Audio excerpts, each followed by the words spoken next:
നമസ്കാരം. ഈ പ്രതിഭാസംഗമം പരിപാടിയിൽ എന്ത് പരിപാടി അവതരിപ്പിക്കാൻ വേണ്ടിയിട്ടാണ് വന്നിരിക്കുന്നത്? ഞാൻ അങ്ങനെയൊന്നുമില്ല, എനിക്ക് അങ്ങനെയൊന്നുമില്ല, ഞാൻ എന്തും ചെയ്യും. ഇപ്പൊ കൂടുതലായിട്ട് പ്രതിഭാസംഗമം പരിപാടിയിൽ കണ്ടുവരുന്നത് സിനിമാ താരങ്ങളുടെ ശബ്ദവും രൂപവും ഭാവവും ഒക്കെയാണ്. അപ്പൊ ആരെയാണ് ആദ്യം അനുകരിക്കാൻ പോകുന്നത്? ആദ്യം ആരെന്ന് സാറ് പറഞ്ഞാൽ മതി. ഓക്കെ, ആദ്യമായിട്ട് നമുക്ക് ഒരു കാര്യം ചെയ്യാം. നരേന്ദ്രപ്രസാദ്, മലയാള സിനിമയുടെ നിരവധി നല്ല കഥാപാത്രങ്ങളെ അവതരിപ്പിച്ച് മൺമറഞ്ഞു പോയ നരേന്ദ്രപ്രസാദിനെ ഇപ്പൊ നമുക്ക് എല്ലാവർക്കും അറിയാം. നരേന്ദ്രപ്രസാദ് പഠിക്കാൻ വേണ്ടിയിട്ട് വളരെ ഈസിയാണ്. അതായത് ഈ നാരങ്ങ ഒന്ന് പുഴിഞ്ഞാൻ പഠിച്ചാൽ മതി. 2 നാരങ്ങ എടുക്കുക, കയ്യിൽ വെക്കുക, ഇടയ്ക്കിടയ്ക്ക് ഒന്ന് എറിഞ്ഞ് പിടിക്കണം. കണ്ട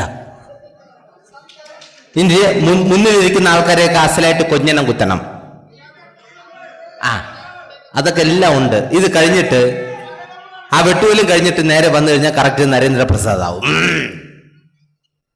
16 കൊല്ലം മുമ്പ് നെറ്റി പിളർന്ന് ചോര വീണ പുഴക്കരയിലെ പൂഴിമണ്ണുവാരെ കയ്യിലെടുത്ത് ഈ അപ്പൻ ഒരു പ്രതിജ്ഞ എടുത്തിരുന്നു.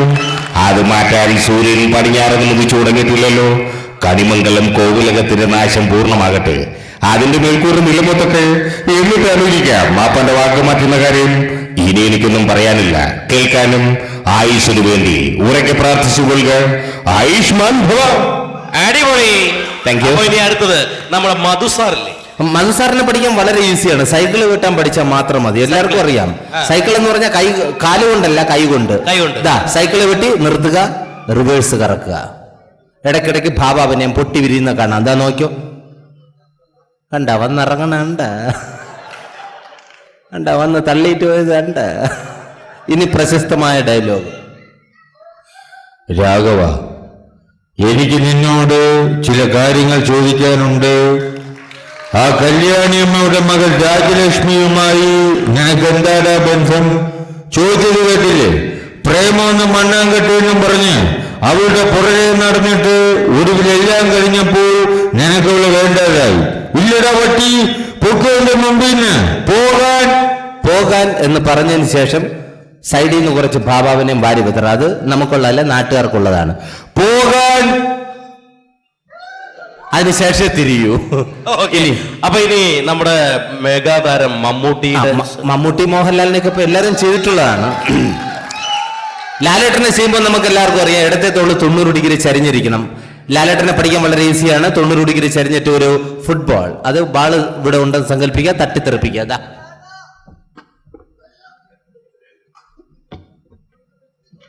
ഇങ്ങനെ ആയിക്കഴിഞ്ഞാൽ ലാലേട്ടന്റെ ആക്ഷൻ റെഡിയായി. പിന്നെ വരുന്ന ഡയലോഗ്, ശേഖര, ഞാനെല്ലാം മറക്കാൻ ശ്രമിക്കുകയാണ്. നീ അനുകൂലമാക്കിയ അതേ ഉത്സവം, ഇത്രയും പുരുഷാരവ് നോക്കി നിൽക്കേ, ഞാൻ നിന്നെ തല്ലാൻ പോവാ. ഇത് കഴിഞ്ഞിട്ട് പിന്നെ മമ്മൂക്ക വരുമ്പോൾ അറിയാലോ, ഷൂ ഒക്കെ ക്ലിയർ ആയിട്ട് ഇട്ടിട്ട് 2 കൈയും ബാക്ക് പിടിക്കുക, അസലായിട്ട് വരിക.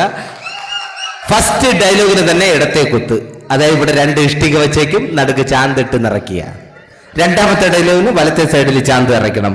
സെന്റ് ഡയലോഗ് പറയുമ്പോൾ മാത്രമേ 2 കൈയും കൊണ്ട് നിറയ്ക്കണം, കാരണം ഇത് മൈക്കാടല്ല, അടങ്കലാണ്. പിന്നെ പ്രശസ്തമായ ഡയലോഗ്, ഏത് ഡയലോഗ് വേണമെന്ന് പറഞ്ഞാൽ മതി. ചന്തുവിനെ തോൽപ്പിക്കാനാവില്ല മക്കളെ. ഇരുമ്പാണ് തട്ടി മുളയാണ് വെച്ച് പൊൻകാരം കൊണ്ട് ചുരുക വിളക്കാൻ കൊല്ലന് 16 പൊന്മണം കൊടുത്തവൻ ചന്തു. മാറ്റം ചോദിച്ചപ്പോ മറന്നു പോയെന്ന് കളവ് പറഞ്ഞു ചന്തു. ഞരമ്പെല്ലാം വലിഞ്ഞു മുറുകി പൊട്ടണം, ആ രീതിയിലായിരിക്കണം. പിന്നെ ഇത് കഴിഞ്ഞാൽ സുരേഷ് ഗോപിയെ മമ്മൂട്ടി മോഹൻലാൽ അറിയാമെങ്കിൽ വളരെ ഈസിയാണ് സുരേഷ് ഗോപിയെ ഇമിറ്റേറ്റ് ചെയ്യാൻ. മമ്മൂട്ടി മോഹൻലാൽ, ഇത് സ്പീഡാക്കിയാൽ മാത്രം മതി. അത് ഞാൻ നേരത്തെ പറഞ്ഞു കഴിഞ്ഞു. മമ്മൂട്ടി മോഹൻലാൽ, ഇടയ്ക്ക് ചാണകം കൂടെ കൊണ്ടുവരും. അത് അഡ്ജസ്റ്റ് ചെയ്ത് ടൈമിങ്ങിന് ചവിട്ടണം. നോക്കിയോ, മമ്മൂട്ടി മോഹൻലാൽ, കണ്ട, ഇതെല്ലാം കൂടെ കൂടിയതാണ്.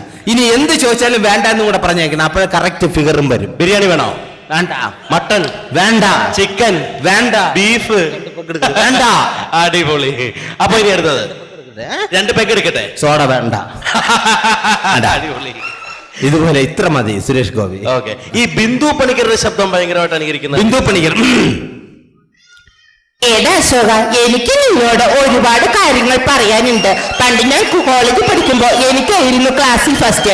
പക്ഷെ റിസൾട്ട് വന്നപ്പോ ഞാൻ തോറ്റു. അതെങ്ങനെ? അവറ്റങ്ങൾക്ക് എന്നോട് സ്നേഹമില്ലല്ലോ. Thank you. അടിപൊളി. ഇനി ആരെയാ വേണ്ടത്? നസീറിനെ ചെയ്യാൻ വളരെ ഈസിയാണ്. അതായത് പുള്ളിക്ക് ഈ ചാണകം എന്ന് പറഞ്ഞു കഴിഞ്ഞാൽ വീക്ക്നെസ് ആണ്. ചാണകം കണ്ടു കഴിഞ്ഞാൽ അപ്പൊ കയറി ചവിട്ടും.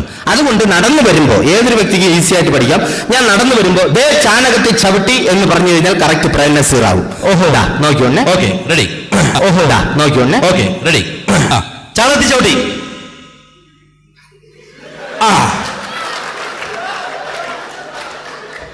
ആരെങ്കിലും വിളിക്കുന്നതാണ് ഒന്ന് ഇളക്കി തരുമെന്ന്. ആരും വന്നില്ലെങ്കിൽ സ്വന്തമായിട്ട് ഇളക്കാൻ ശ്രമിക്കുക. അപ്പോഴത്തേക്ക് കറക്റ്റ് പുള്ളിയുടെ ഡാൻസും ആവും.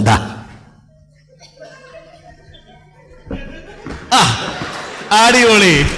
ഇത്രയേ ഉള്ളൂ. ഈ ചാണകം ഇളക്കാൻ ശ്രമിക്കുക, പുള്ളിയുടെ ഡാൻസ് ആവും. അപ്പോ എനിക്ക് വേറൊരു സംശയം.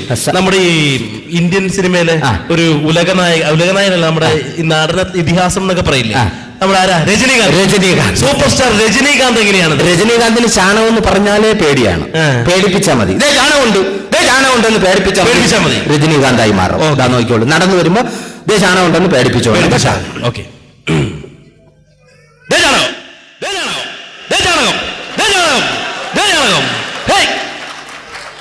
ഇത്രേ ഉള്ളു രജനീകാന്ത്. ഇനി സത്യം ഭാഷ പഠിക്കാൻ വളരെ ഈസിയാണ്. നമ്മുടെ കോട്ടിട്ട് ചില ആൾക്കാരൊക്കെ വന്നിരിക്കും, ബഹുമാന്യരായ ചില ആൾക്കാരൊക്കെ കോട്ടിട്ടുണ്ട്, വളരെ എക്സിക്യൂട്ടീവ് സ്റ്റൈല്. അവര് തന്നെ കോട്ടൊക്കെ സൂട്ടൊക്കെ ഇട്ടിട്ട് മീൻ പിടിക്കാൻ പോയി കഴിഞ്ഞാൽ കറക്റ്റ് സത്യമാഷ ആവും. ശ്രദ്ധിച്ചാൽ മതി. കോട്ട് സൂട്ടൊക്കെ ഇൻഷർട്ട് ചെയ്തിട്ട് മീൻ പിടിക്കാനായിട്ട് ഒരു വ്യക്തി ഇതാ ഇവിടെ നിൽക്കുകയാണ്. കുളത്തിലേക്ക് ചൂണ്ടയിട്ടേക്കാണ്. ഈ ചൂണ്ടയ്ക്ക് ഇടയ്ക്ക് മീൻ കൊത്തിക്കൊണ്ടു. ഇതാ നോക്കിയോ, ഇപ്പൊ സത്യമാഷ ആവും. കൈകളുടെ സംഭരം. ഇനി രണ്ട് കൈയിലും ചൂണ്ടയിടുമ്പോ കറക്റ്റ് സത്യമാഷായി മാറും. നടത്തയെല്ലാം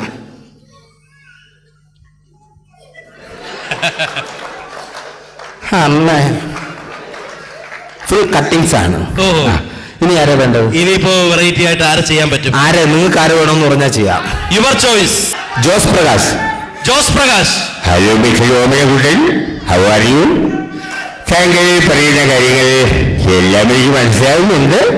ഹാപ്പി റംസാൻ, ഹാപ്പി ഈദ് മുബാറക്. ജഗതി. എന്തുവാണ് ഇവിടെ വെട്ട വിളിച്ചൊന്നുമില്ലേ? ഇതാണോ ക്രിക്കറ്റ് കളി? ഒരുത്ത ബാളെടുത്തെറിയുന്നു, മറ്റവൻ അടിച്ചു കളയുന്നു. അടിച്ചു കളയാനാണെങ്കിൽ പിന്നെ എന്തിനാണ് പുല്ല് കളിക്കുന്നത്? അറിയാ. അടിപൊളി, സൂപ്പർ. അടുത്തൊരു വെറൈറ്റി ആയിട്ട് എന്താണ് എനിക്ക് അറിയണം. ഈ ആരെ? മാമുക്കോയോ? സുരാജ്. തള്ള എന്തൊരു പോലെ പോളക്കണേ, ഇതെന്തൊരു പൊടുത്തോടിക്കണേ എന്റെ കുഞ്ഞന്മാരാ മാപ്പിള. ഓക്കെ. അപ്പൊ ഏതായാലും നമുക്ക് ഇത്രയും നേരം സുരാജ് ഇവിടെ കിടന്ന് പണിയെടുത്തല്ലേ, സുരാജിനൊരു പണി കൊടുക്കാം നമുക്ക്. ഏതായാലും അടുത്തത് ഞാൻ ഒരു താരത്തെ പറയാതെ അനുകരിക്കില്ലേ എന്ന് നോക്കാം.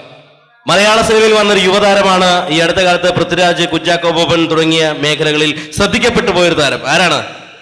ആ ജയസൂര്യനെ ഒന്ന് പറയിപ്പിക്കാൻ നോക്കാം. ജയസൂര്യയുടെ ശബ്ദം ഒന്ന് അനുകരിച്ച്. അയ്യോ എന്തൊരു ചിരി. ജയസൂര്യൻ അങ്ങ് പണഞ്ഞു കൊടുത്ത്. ഇനിയിപ്പോ ബാക്കിയുള്ള നെല്ല് ചെയ്യാനുള്ളത്. അല്ല, ഒന്ന് അനുകരിക്കും. അല്ല, ഇവിടെ ഇരിക്കുന്ന ഫ്രണ്ട് ജയസൂണിയ നിങ്ങളങ്ങ് പണഞ്ഞ്. ഇനിയിപ്പോ നമ്മളാ ചെയ്യാനുള്ളത്. അല്ല, ബാക്കിയുള്ള എല്ലാവരുടെയും ശബ്ദം അനുകരിച്ച് കേട്ടിട്ടുണ്ട്. മോഹൻലാൽ, മമ്മൂട്ടി, ജയറാം, സുരേഷ് ഗോപി, ദിലീപ് വരെ അനുകരിച്ച് കേട്ടിട്ടുണ്ട്.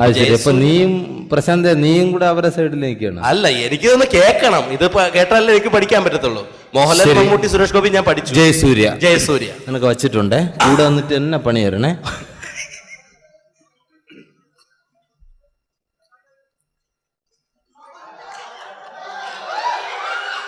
എന്തിര്?